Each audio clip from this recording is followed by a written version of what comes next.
दोस्तों वैसे तो आपको इस चैनल पर MS एक्सेल की ढेर सारी टिप्स एंड ट्रिक्स मिल जाएंगी, लेकिन आज की इस वीडियो में आप सभी के लिए लेकर आया हूं गूगल शीट की 10 कमाल की टिप्स एंड ट्रिक्स। अब आपको गूगल शीट की ये सभी टिप्स एंड ट्रिक्स क्यों सीखनी चाहिए? क्योंकि देखिए एक्सेल में बहुत सारे काम ऐसे होते हैं जो कॉम्प्लिकेटेड होते हैं, लेकिन आप उसी काम को गूगल शीट में बड़ी आसानी से कर सकते हैं। तो आज का ये वीडियो आप पूरा देखना, क्योंकि ये सभी टिप्स एंड ट्रिक्स आपके लिए बहुत ही ज़्यादा फायदेमंद साबित होंगी। वीडियो में आगे बढ़ने से पहले आप सभी से रिक्वेस्ट है, अगर आपने अभी तक हमारे चैनल को सब्सक्राइब नहीं किया है तो प्लीज़ हमारे चैनल को सब्सक्राइब करके बेल आइकन को जरूर प्रेस कर दें, क्योंकि उसी से आपको हमारे लेटेस्ट वीडियो के नोटिफिकेशन मिलने वाले हैं। और इस वीडियो को लाइक, कमेंट और शेयर जरूर करें। दोस्तों गूगल शीट का यूज़ करने के लिए आपको अपने जीमेल अकाउंट से लॉगिन होना है। लॉगिन होने के बाद आपको यहाँ पर गूगल ऐप्स का आइकन दिखाई देगा। यहाँ पर जो डॉट्स दिखाई दे रहे हैं आपको सिंपली इस पर क्लिक करना है। इसके बाद आप स्क्रॉल करके नीचे आएंगे तो यहाँ पर आपको सीट्स का ऑप्शन दिखाई देगा। आपको सिंपली इस पर क्लिक करना है और यहाँ पर जो हमारा गूगल शीट है ये ओपन हो जाएगा। इसके बाद आपको यहाँ पर एक ब्लैंक का ऑप्शन मिल जाता है। तो अगर आप एक ब्लैंक शीट चाहते हैं, ब्लैंक शीट पर वर्किंग करना चाहते हैं, तो आप यहाँ ब्लैंक पर क्लिक करेंगे। फिलहाल हमने यहाँ पर एक शीट पहले से तैयार की हुई है। इस फाइल को हमने नाम दिया है गूगल शीट टिप्स और हम इसी फाइल में वर्किंग करने वाले हैं। तो हम सिंपली इस पर क्लिक करेंगे और यहाँ पर जो हमारी शीट है ये ओपन हो जाएगी। दोस्तों यहाँ पर एक चीज़ बताना चाहूँगा, यहाँ पर जो हमारी गूगल शीट होती है ये ऑटो सेव होती रहती है, इसे हमें मैनुअली सेव करने की ज़रूरत नहीं पड़ती है। बाकी अगर आप अपनी शीट को कोई नाम देना चाहते हैं तो आपको सिंपली यहाँ पर क्लिक करना है और आप यहाँ से अपनी जो शीट है उसका नाम चेंज कर सकते हैं। तो दोस्तों ये तो हो गया इंट्रोडक्शन गूगल शीट का कि किस तरह हम गूगल शीट को यूज़ कर सकते हैं। अब देख लेते हैं गूगल शीट के टिप्स। तो शुरुआत करते हैं टिप्स नंबर 1 से। तो जैसा कि आप देख सकते हैं यहाँ पर हमने कुछ नाम लिखे हैं और इन सभी नाम को हम किसी दूसरी लैंग्वेज में ट्रांसलेट करना चाहते हैं, जैसे कि हिंदी, बंगाली, तमिल, तेलुगु, मलयालम, मराठी, उर्दू या फिर अन्य किसी इंटरनेशनल लैंग्वेज में। तो इसके लिए हम यहाँ पर यूज़ कर सकते हैं गूगल ट्रांसलेट फार्मूला। तो चलिए देखते हैं गूगल ट्रांसलेट फार्मूला किस तरह यहाँ पर काम करेगा। तो इसके लिए हम इस सेल में आते हैं और यहाँ पर हम = का साइन लगाएंगे, टाइप करेंगे गूगल। तो यहाँ पर गूगल के 2 फार्मूला आ चुके हैं, गूगल फाइनेंस और गूगल ट्रांसलेट। तो हमें यहाँ पर यूज़ करना है गूगल ट्रांसलेट। तो इसके लिए हम इस सेल पर क्लिक करेंगे। इसके बाद यहाँ पर जो फार्मूले का सिंटेक्स है ये आ चुका है। गूगल ट्रांसलेट फार्मूला आप किस तरह यूज़ करेंगे यहाँ पर एग्जाम्पल भी दिया गया है। तो यहाँ पर पहला आर्गूमेंट है टेक्स्ट का, मतलब आप किस टेक्स्ट को दूसरी लैंग्वेज में ट्रांसलेट करना चाहते हैं। तो हमारा टेक्स्ट है ये, तो हम इस सेल पर क्लिक करेंगे। इसके बाद यहाँ पर हमें कोमा लगाना है। इसके बाद यहाँ पर हमें देना है सोर्स लैंग्वेज, मतलब ये जो सभी नाम हैं ये किस लैंग्वेज में हैं। तो ये सभी नाम इंग्लिश लैंग्वेज में हैं, लेकिन यहाँ सोर्स लैंग्वेज में हमें लैंग्वेज का शॉर्ट कोड मेंशन करना है, जैसे कि इंग्लिश का EN है। तो यहाँ पर हम डबल कोट्स लगाएंगे और यहाँ पर हम टाइप करेंगे EN, दोबारा से डबल कोट्स लगाएंगे, इसके बाद कोमा लगाएंगे। इसके बाद यहाँ पर अगला आर्गूमेंट है टारगेट लैंग्वेज का, मतलब आप इन सभी नाम को किस लैंग्वेज में ट्रांसलेट करना चाहते हैं। तो हम इन सभी नाम को हिंदी लैंग्वेज में ट्रांसलेट करना चाहते हैं। तो हिंदी लैंग्वेज का कोड है HI, तो हमें यहाँ डबल कोट्स में HI लिखना होगा, दोबारा से डबल कोट्स लगाएंगे, ब्रैकेट बंद करेंगे, एंटर प्रेस कर देंगे। तो यहाँ पर आप देखेंगे जो हमारा फॉर्मूला है ये काम कर चुका है। इसके बाद यहाँ पर हम डबल क्लिक कर देंगे तो यहाँ पर जो फॉर्मूला है ये बाकी सभी सेल में अप्लाई हो जाएगा और यहाँ पर जो सभी नाम हैं वो हिंदी लैंग्वेज में ट्रांसलेट हो चुके हैं। इसके बाद मान लीजिए आप इन सभी नाम को उर्दू लैंग्वेज में ट्रांसलेट करना चाहते हैं।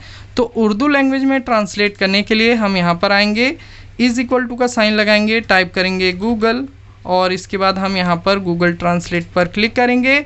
यहाँ पर जो फॉर्मूले का सिंटेक्स है ये आ चुका है। तो यहाँ पर हमें देना है टेक्स्ट, तो इसके लिए हम इस सेल पर क्लिक करेंगे।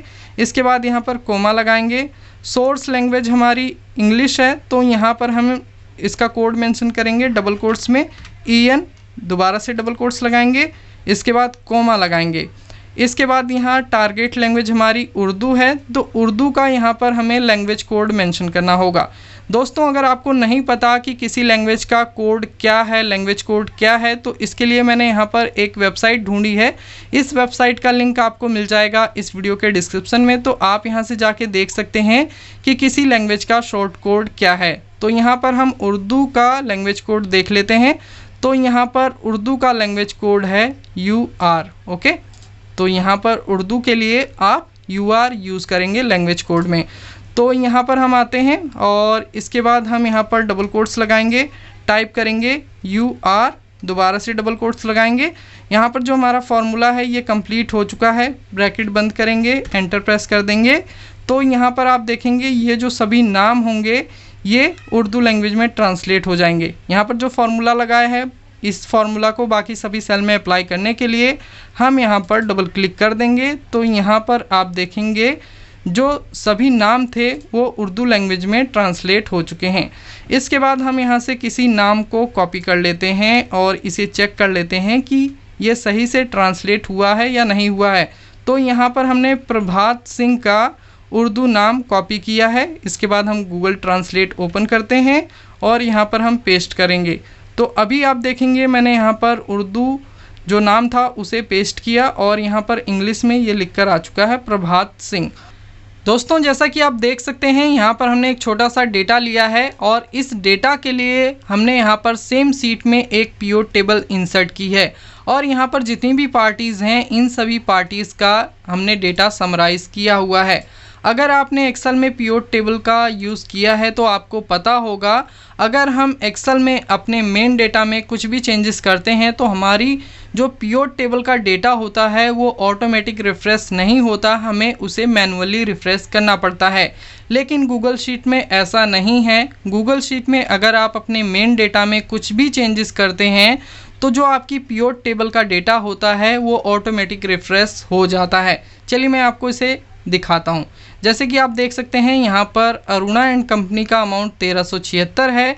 अगर मैं अरुणा एंड कंपनी का यहाँ से अमाउंट चेंज करता हूँ, जैसे कि मैं यहाँ पर ये 16,000 करता हूँ, तो आप देखेंगे अरुणा एंड कंपनी का जो अमाउंट है वो यहाँ पर अपडेट हो चुका है।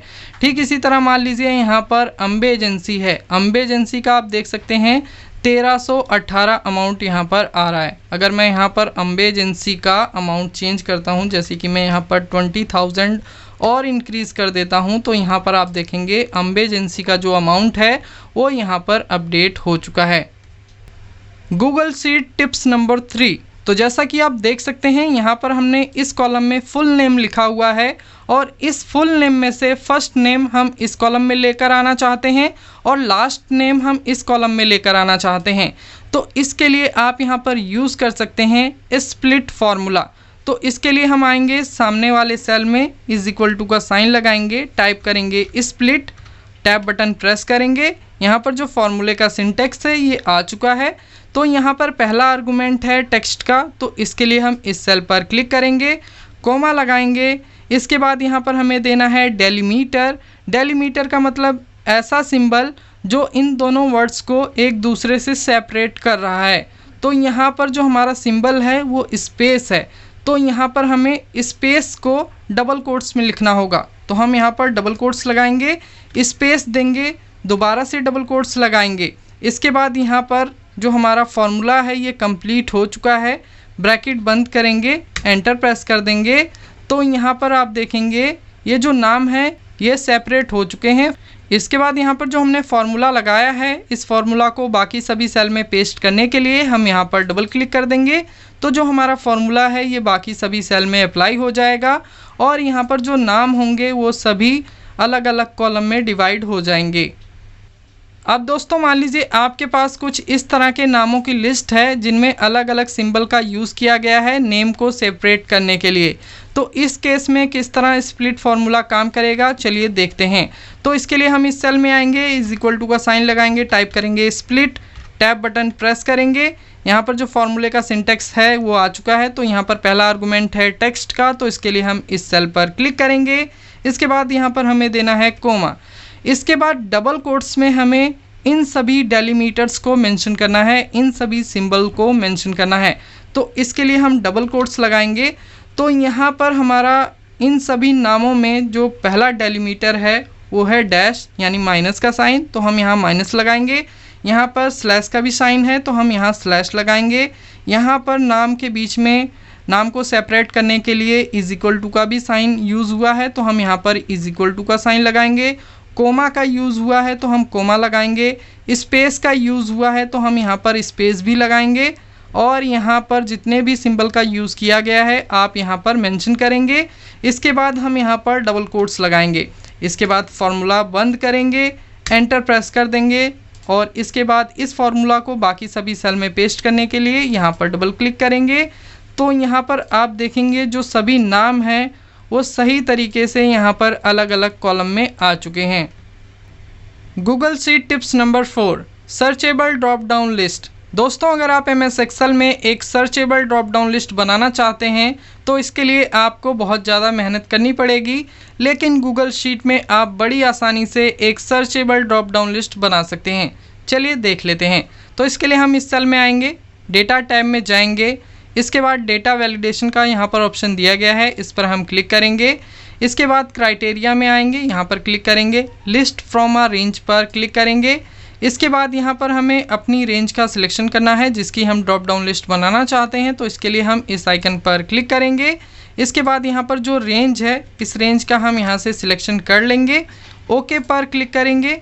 इसके बाद यहाँ से हम सेव पर क्लिक कर देंगे और यहाँ पर आप देखेंगे तो जो हमारी ड्रॉप डाउन लिस्ट है ये बन चुकी है। और ये जो ड्रॉप डाउन लिस्ट है ये सर्चेबल है। जैसे कि हम यहाँ पर फाइनेंस लिखेंगे तो फाइनेंस जितनी भी कंपनीज़ में यूज़ किया गया होगा वहाँ पर ये सभी नाम आपको शो होंगे।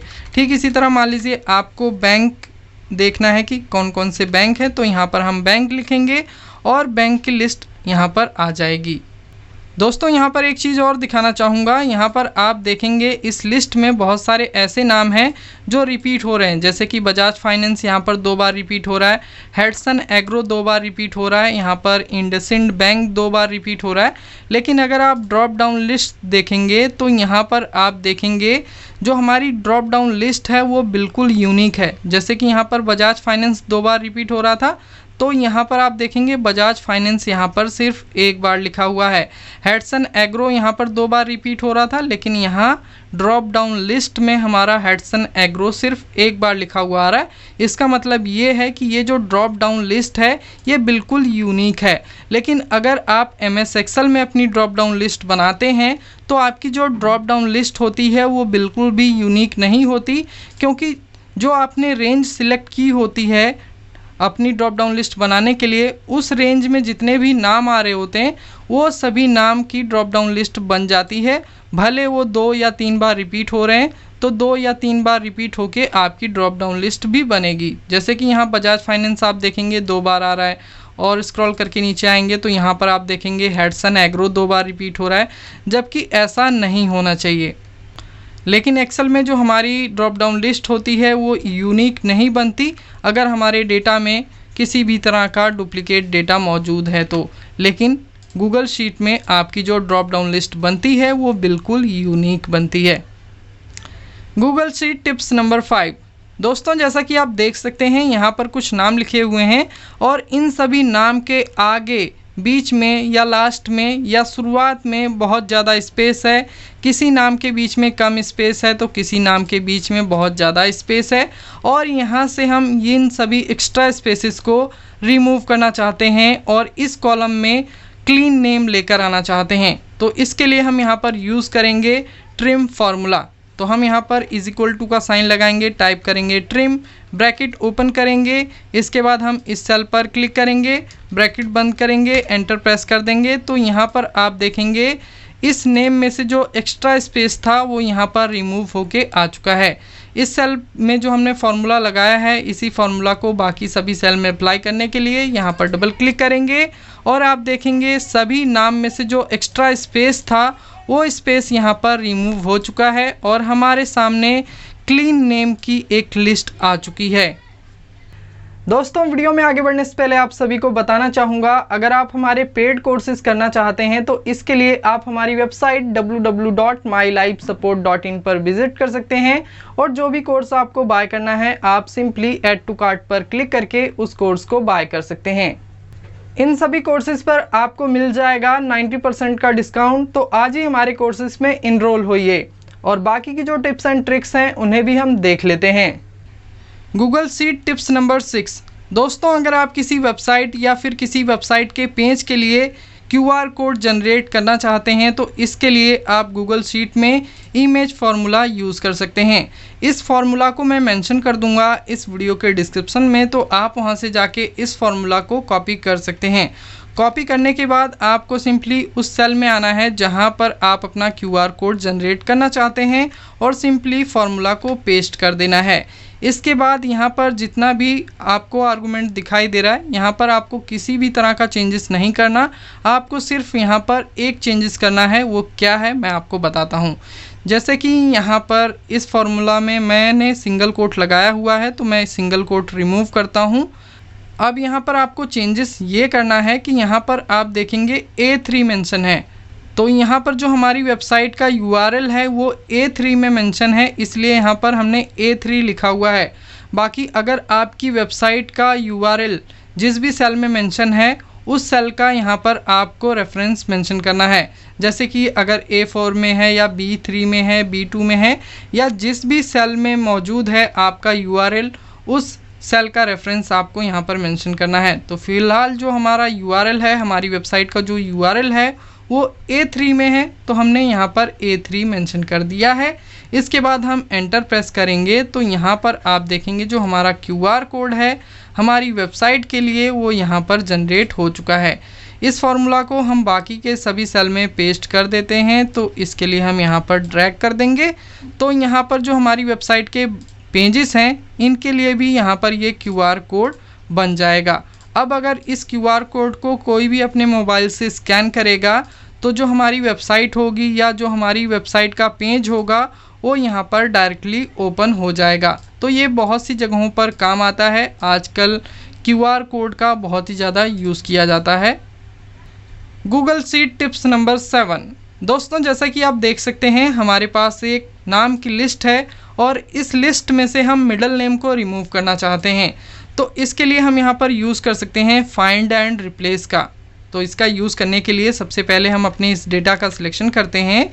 इसके बाद हम अपने कीबोर्ड से Ctrl+H प्रेस करेंगे तो यहाँ पर ये फाइंड एंड रिप्लेस की विंडो आ जाएगी। फाइंड में हमें यहाँ पर कुछ इस तरह से 3 बार प्लस का साइन लगाना है। यहाँ पर आपको कुछ इस तरह से अपने इन सभी कैरेक्टर को टाइप करना है। जैसे कि यहाँ पर आप ब्रैकेट ओपन करेंगे, फिर डॉट लगाएंगे, फिर प्लस, फिर ब्रैकेट बंद और इसी तरह से आपको रिपीट करना है। इसके बाद आप रिप्लेस विद में आएंगे तो यहाँ पर आपको $1 स्पेस $2 टाइप करना है। यहाँ पर हम $1 $2 क्यों टाइप कर रहे हैं? क्योंकि यहाँ पर हम फर्स्ट नेम और लास्ट नेम चाहते हैं, मतलब 2 वर्ड चाहते हैं।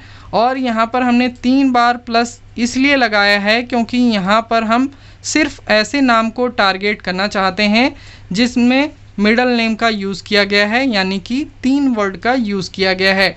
अब यहाँ पर आप देखेंगे यहाँ पर जो शुरू का प्लस है इसमें हमने ब्रैकेट का भी यूज़ किया है और यहाँ पर हमने डॉट भी लगाया है, और लास्ट का जो प्लस है इसमें भी आप देखेंगे हमने ब्रैकेट का यूज़ किया है। लेकिन यहाँ पर जो मिडल है इसमें हमने ब्रैकेट का यूज़ नहीं किया है क्योंकि यहाँ पर हम मिडल नेम को रिमूव करना चाहते हैं। तो जिस भी नेम को आप रिमूव करना चाहते हैं उसमें आपको ब्रैकेट नहीं लगाना। ओके, आपको ये क्लियर हो गया होगा। इसके बाद यहाँ पर ये ऑप्शन है सर्च यूजिंग रेगुलर एक्सप्रेशन। अगर आप इसके बारे में और जानना चाहते हैं तो आप यहाँ हेल्प पर क्लिक करके इसके बारे में और जान सकते हैं। फ़िलहाल मैं यहाँ पर टिक लगा देता हूँ। इसके बाद हम यहाँ से रिप्लेस ऑल पर क्लिक करते हैं, लेकिन इससे पहले आप यहाँ फाइंड पर क्लिक करेंगे तो यहाँ पर देखेंगे जो हमारा सेल का सिलेक्शन है सिर्फ वही सेल सिलेक्ट होंगे जिनमें 3 वर्ड यूज़ किया गया है, यानी जिनमें मिडल नेम का यूज़ किया गया है। हम फाइंड पर क्लिक करेंगे तो यहाँ पर आप देख सकते हैं सिर्फ 3 वर्ड के जो नाम हैं वही सेल यहाँ पर सिलेक्ट हो रहे हैं। इसके बाद हम यहाँ रिप्लेस ऑल पर क्लिक करेंगे, डन पर क्लिक कर देंगे तो यहाँ पर आप देखेंगे जो मिडल नेम थे इन सभी नामों में से वो मिडल नेम यहाँ पर रिमूव हो चुके हैं। मैं इसे एंडू करता हूँ। इसके बाद दोस्तों मान लीजिए ये जो नाम की लिस्ट है, इस लिस्ट में से आप मिडल नेम और लास्ट नेम को रिमूव करना चाहते हैं और आप सिर्फ यहाँ पर फर्स्ट नेम को रखना चाहते हैं। तो इसके लिए हम यहाँ पर कंट्रोल एच प्रेस करेंगे, फाइंड एंड रिप्लेस की विंडो आ जाएगी। इसके बाद फाइंड में आएंगे और यहाँ पर हम कुछ इस तरह से अपना ये प्लस लिखेंगे। ओके, तो यहाँ पर आप देखेंगे सिर्फ शुरू वाले प्लस में हमने यहाँ ब्रैकेट लगाया है, बाकी के जो 2 प्लस हैं इनके बीच में हमने ये ब्रैकेट नहीं लगाया है। और दोस्तों यहाँ पर आपको एक बात का खास ध्यान रखना है, ब्रैकेट लगाने के बाद आपको यहाँ पर स्पेस देना है, इसके बाद आपको यहाँ डॉट प्लस लगाना है, इसके बाद दोबारा स्पेस देना है। तो स्पेस का आपको खास ध्यान रखना है। इसके बाद रिप्लेस विद में हमें क्या टाइप करना है, $1। $1 हम यहाँ पर इसलिए टाइप कर रहे हैं क्योंकि यहाँ पर हमें सिर्फ एक वर्ड चाहिए। इसके बाद हम यहाँ पर सर्च यूजिंग रेगुलर एक्सप्रेशन पर टिक लगा देंगे, रिप्लेस ऑल पर क्लिक करेंगे, यहाँ से हम डन पर क्लिक कर देंगे। तो दोस्तों जैसा कि आप देख सकते हैं यहाँ पर इस लिस्ट में जितने भी नाम ऐसे थे जो 3 वर्ड के थे उसमें से मिडल नेम और लास्ट नेम रिमूव हो चुका है और यहाँ पर सिर्फ फर्स्ट नेम बचा हुआ है। अब यहाँ पर आप देखेंगे कुछ नाम ऐसे हैं जिनमें कि लास्ट नेम भी है। अब हमें यहाँ से इस लिस्ट में से इन 2 वर्ड के नेम में से लास्ट नेम को रिमूव करना है। तो इसके लिए हम यहाँ पर कंट्रोल ए प्रेस करेंगे, कंट्रोल एच प्रेस करेंगे, फाइंड एंड रिप्लेस की विंडो आ जाएगी। इसके बाद हमें यहाँ पर क्या करना है, ब्रैकेट ओपन करना है, डॉट लगाना है, प्लस का साइन लगाएंगे, ब्रैकेट बंद करेंगे, स्पेस देंगे, इसके बाद डॉट और एच लगाएंगे। ओके, अब यहाँ पर हमने 3 इसलिए नहीं लिखा क्योंकि यहाँ पर हमें 2 वर्ड के नेम को टारगेट करना है, इसलिए हमने यहाँ पर 3 बार प्लस नहीं लगाया। इसके बाद रिप्लेस विद में हम यहाँ पर आएंगे, $1 टाइप करेंगे। इसके बाद यहाँ पर सर्च यूजिंग रेगुलर एक्सप्रेशन पर क्लिक करेंगे, रिप्लेस ऑल पर क्लिक करेंगे, डन पर क्लिक कर देंगे। तो यहाँ पर आप देखेंगे हमारे पास सिर्फ फर्स्ट नेम है, मिडल नेम और लास्ट नेम यहाँ पर रिमूव हो चुका है। यहाँ पर ये जो लिस्ट है इस लिस्ट से आप वेरीफाई कर सकते हैं कि यहाँ पर जो हमारा काम हुआ है वो यूनिक तरीके से हुआ है या नहीं हुआ है।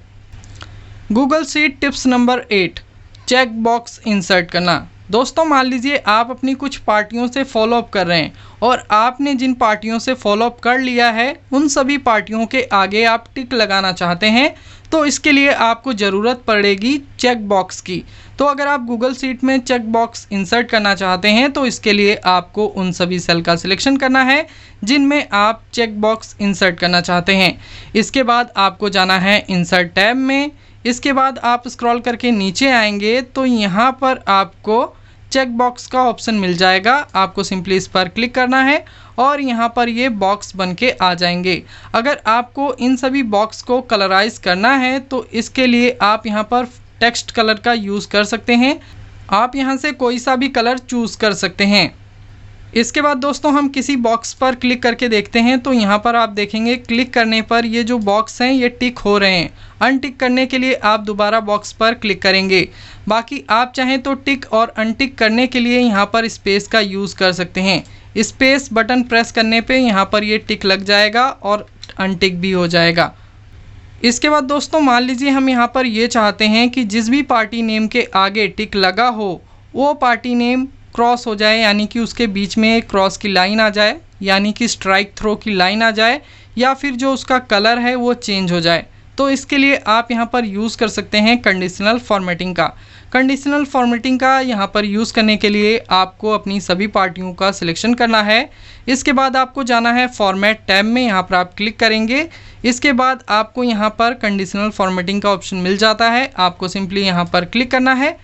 इसके बाद यहाँ पर जो हमारी रेंज है ये आ जाएगी और इसके बाद आपको आना है फॉर्मेट रूल्स में, यहाँ पर आप क्लिक करेंगे, स्क्रॉल करके नीचे आएंगे और यहाँ पर आपको कस्टम फार्मूला इस पर क्लिक कर देना है।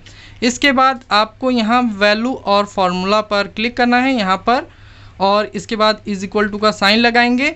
इसके बाद यहाँ पर जो हमने टिक लगाया है वो कौन से सेल में लगाया है, A2 में लगाया है, तो यहाँ पर हमें A2 टाइप करना है। इसके बाद दोस्तों यहाँ पर जो हमारा A है इसे हमें लॉक करना है। यहाँ पर हम 2 को लॉक नहीं करेंगे, यहाँ पर जो हमारा A कॉलम है इसे हमें लॉक करना है। तो इसके लिए हम यहाँ पर डॉलर का साइन लगा देंगे। डॉलर का साइन लगाने के लिए आप शिफ्ट और 4 बटन एक साथ प्रेस करेंगे तो यहाँ पर ये डॉलर का साइन आ जाएगा। अब दोस्तों मान लीजिए आप यहाँ पर स्ट्राइक थ्रो की फॉर्मेटिंग चाहते हैं तो आप स्ट्राइक थ्रो पर क्लिक करेंगे तो यहाँ पर आप देखेंगे जो नाम है ये इनके बीच में ये क्रॉस की लाइन आ चुकी है, यानी कि स्ट्राइक थ्रो की लाइन आ चुकी है। या फिर आप इसे बोल्ड करना चाहते हैं तो बोल्ड भी कर सकते हैं, इटैलिक करना चाहते हैं इटैलिक कर सकते हैं, या जो भी फॉर्मेटिंग आप यहाँ पर अप्लाई करना चाहते हैं वो फॉर्मेटिंग आप यहाँ पर अप्लाई कर सकते हैं। बाकी अगर आप कलराइज़ करना चाहते हैं तो आप यहाँ से कलराइज़ भी कर सकते हैं। ओके, तो फिलहाल हम यहाँ पर मान लीजिए कलराइज़ ही करना चाहते हैं तो यहाँ पर हमने ये कलर सिलेक्ट कर लिया और यहाँ से हम डन पर क्लिक करेंगे। इसके बाद हम यहाँ पर किसी पार्टी नेम के आगे टिक लगाते हैं तो यहाँ पर आप देखेंगे जितनी पार्टियों के आगे हम टिक लगा रहे हैं वो कलराइज हो जा रही है। ओके, तो कुछ इस तरह से आप यहाँ पर कंडीशनल फॉर्मेटिंग का यूज़ कर सकते हैं अपने चेक बॉक्स के लिए। Google sheet tips number 9, spark lines. दोस्तों अगर आप अपने डेटा को इंस्टेंटली एनालाइज करना चाहते हैं तो इसके लिए आप स्पार्क लाइन्स का यूज़ कर सकते हैं। स्पार्क लाइन को मिनी चार्ट कहा जाता है और स्पार्क लाइन को आप सिंगल सेल में इंसर्ट कर सकते हैं। तो चलिए देख लेते हैं किस तरह हम यहाँ पर स्पार्क लाइन इंसर्ट करेंगे। तो इसके लिए हम इस सेल में आएंगे, == का साइन लगाएंगे, टाइप करेंगे स्पार्क लाइन और इसके बाद टैब बटन प्रेस करेंगे। इसके बाद हमें अपने डेटा का सिलेक्शन करना है जिसके लिए हम स्पार्क लाइन क्रिएट करना चाहते हैं। इसके बाद ब्रैकेट बंद करेंगे, एंटर प्रेस कर देंगे तो यहाँ पर आप देखेंगे इस डेटा के लिए यहाँ पर स्पार्क लाइन बन के आ चुका है। यहाँ पर डबल क्लिक कर देंगे तो ये फॉर्मूला बाकी सभी सेल में अप्लाई हो जाएगा और यहाँ पर सभी स्टेट का मिनी चार्ट बन के आ जाएगा। अब यहाँ पर हरियाणा स्टेट का जो हम डेटा है उसे एनालाइज करके देखते हैं। तो जैसा कि आप देख सकते हैं यहाँ पर 4th ईयर में हरियाणा की सेल काफ़ी अच्छी हुई थी, जैसा कि आप यहाँ पर इस डेटा में भी देख सकते हैं। ठीक इसी तरह आप दिल्ली स्टेट का देखेंगे तो दिल्ली में जो सेल है वो बाकी सभी साल नॉर्मली चलती रही, थोड़ा बहुत ऊपर नीचे होता रहा, लेकिन लास्ट के साल में सेल बिल्कुल डाउन चली गई थी, जिसे कि आप इस डेटा में भी देख सकते हैं। तो कुछ इस तरह से आप अपने डेटा को इंस्टेंटली एनालाइज कर सकते हैं स्पार्क लाइन की मदद से। Google sheet tips number 10। दोस्तों मान लीजिए आप अपनी गूगल शीट को माइक्रोसॉफ्ट एक्सेल या फिर PDF फॉर्मेट में डाउनलोड करना चाहते हैं तो इसके लिए आपको जाना है फाइल टैब में, यहाँ पर आप क्लिक करेंगे। इसके बाद जैसे ही आप यहाँ डाउनलोड पर आएंगे यहाँ पर आपको बहुत सारे फॉर्मेट देखने को मिल जाते हैं। यहाँ पर माइक्रोसॉफ्ट एक्सेल और PDF का भी ऑप्शन दिया गया है। अब मान लीजिए हम इस गूगल शीट को माइक्रोसॉफ्ट एक्सेल में कन्वर्ट करना चाहते हैं तो हम सिंपली माइक्रोसॉफ्ट एक्सेल पर क्लिक करेंगे और ये जो गूगल शीट है ये माइक्रोसॉफ्ट एक्सेल में कन्वर्ट होके यहाँ पर डाउनलोड हो जाएगी। अब हम इस फाइल को ओपन करते हैं तो यहाँ पर जो हमारी गूगल शीट है ये अभी माइक्रोसॉफ्ट एक्सेल में ओपन हो रही है। इसके बाद दोस्तों आपको यहाँ इनेबल एडिटिंग पर क्लिक कर देना है। तो यहाँ पर अभी हमने इनेबल एडिटिंग पर क्लिक कर दिया है और यहाँ पर आप देख सकते हैं जितनी भी शीट हमारी गूगल शीट में थी वो सभी शीट यहाँ पर शो हो रही हैं और इन सभी में हम वर्किंग कर सकते हैं। ओके, टिप्स नंबर 1 पर आएंगे तो यहाँ पर आप देखेंगे ये जो नाम हमने कन्वर्ट किए थे ये सभी लोड हो रहे हैं। तो यहाँ पर इन सभी को लोड होने में थोड़ा सा वक्त ज़रूर लगेगा। बाकी दोस्तों आप चाहें तो गूगल शीट का जो भी डेटा है उसे कॉपी करके माइक्रोसॉफ्ट एक्सेल में लेकर जा सकते हैं। जैसे कि मान लीजिए हमारे पास ये डेटा है, हम इस डेटा को यहाँ से कॉपी कर लेते हैं और इसके बाद माइक्रोसॉफ्ट एक्सेल ओपन करेंगे और यहाँ पर हम इसे पेस्ट कर देंगे। तो यहाँ पर जो हमारा डेटा है वो बड़ी आसानी से यहाँ पर आ जाएगा और जो हम अपना काम है उसे कर सकते हैं। उम्मीद है आप सभी को हमारा ये वीडियो पसंद आया होगा। अगर आपको ये वीडियो पसंद आया तो इस वीडियो को लाइक, कमेंट और शेयर जरूर करें। इसी तरह के यूज़फुल वीडियोस देखने के लिए आप हमारे चैनल को सब्सक्राइब करके बेल आइकन को जरूर प्रेस कर देना, क्योंकि उसी से आपको हमारे लेटेस्ट वीडियो के नोटिफिकेशन मिलने वाले हैं। मिलते हैं अगली अपडेट में, तब तक के लिए जय हिंद, वंदे मातरम।